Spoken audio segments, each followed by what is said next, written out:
The lever start air screwdriver manufactured by Sumake is an automatic shut-off air screwdriver. To use a screwdriver, one would first line up the bit with the head of the screw.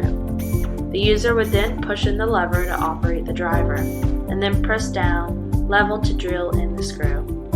Rotating the switch to the far right or left will allow the user to change the operation to either forward or reverse. Rotating the switch to the center toggle will leave the machine in neutral. The lever start air screwdriver is an excellent combination of both power and ergonomic features that allow for low noise, low vibration, and high accuracy. Common usages for this screwdriver is for assembly fastening applications.